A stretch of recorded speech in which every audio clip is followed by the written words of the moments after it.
নারায়ণগঞ্জের সিদ্ধিরগঞ্জ থেকে উধাও হওয়া ৬ টন মালামাল পরিবহনযোগ্য একটি ট্রাকের বডি কেটে বিক্রি করার সময় ট্রাক ড্রাইভার সহ দুজনকে আটক করেছে পার্বতীপুর মডেল থানা পুলিশ। খণ্ডিত ট্রাক ও কাটা অংশসমূহ উদ্ধার করা হয়েছে।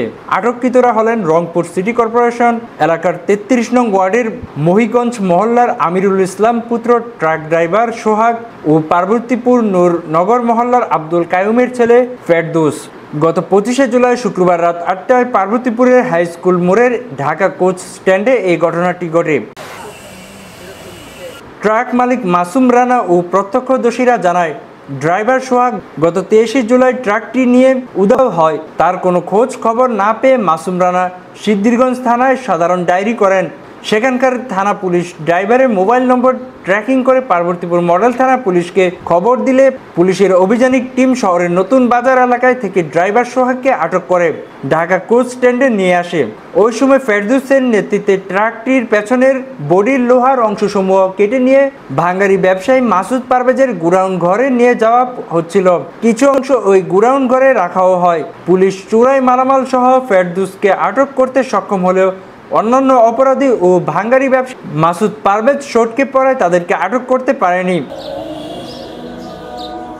পুলিশের উদ্ধারকারী টিম এসআই দুলাল হোসেন ও ট্রাক মালিক মাসুম রানা জানান, আটককৃত ট্রাক ড্রাইভার ও ফেরদৌস তাদের কাছে স্বীকার করেছে পুরো ট্রাক মোটা টাকার চুক্তিতে ভাঙ্গারি ব্যবসায়ী মাসুদ পারভেজের নিকট বিক্রি করা হয়। ভাঙ্গারি ব্যবসায়ী ট্রাকটি কেটে ট্রাকের কাটা অংশ তার গোডাউন করে নিয়ে যাওয়ার নির্দেশ দিলে ফেরদৌস ও তার সঙ্গীর ইলেকট্রিক্যাল যন্ত্রাংশ দিয়ে ট্রাকটি কাটার কাজে অংশ নেয়।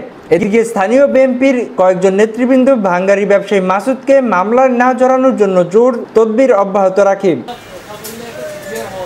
অন্যদিকে ঢাকা কোচ স্ট্যান্ডের ফাঁকা জায়গায় শুক্রবার দুপুর থেকে রাত ৮টা পর্যন্ত প্রকাশ্যে ট্রাকটি বডি কাটার কাজ অব্যাহত থাকলেও বিষয়টি স্থানীয় আইন প্রয়োগকারী সংস্থার কারো নজরে না পড়ায় সচেতন মহল বিস্ময় প্রকাশ করেছেন। মডেল থানা পুলিশ ও প্রত্যক্ষদর্শীদের অভিযোগ, ভাঙ্গারি ব্যবসায়ী মাসুদ পারভেজ রেলওয়ে স্টেশনের উত্তর পাশে একটি বড় জলাশয় অবৈধভাবে ভরাট করে সেখানে নির্মাণ করেছে বিশাল গোডাউন। সম্প্রতি পার্বতীপুর শহরে বাফার গোডাউনের সংযোগ রেল লাইনের লোহার পাত কাটার সময় তারাই গোডাউনের কয়েকজন কর্মচারী ধরা পড়ে রেলওয়ে পুলিশের হাতে। ধৃতদের বিরুদ্ধে মামলা হলে তারা মাসুদ পারভেজের নির্দেশ এসব চুরির কাজ করে থাকেন বলে স্বীকারোক্তি দেয়। এ ব্যাপারে পার্বতীপুর মডেল থানায় মামলা করা হয়। মডেল থানার ভারপ্রাপ্ত কর্মকর্তা আব্দুল্লাহ আল মামুল বলেন, এই ঘটনায় মামলা হয়েছে। ভাঙ্গারি ব্যবসায়ী মাসুদ পারভেজকে গ্রেফতারের প্রক্রিয়া চলছে।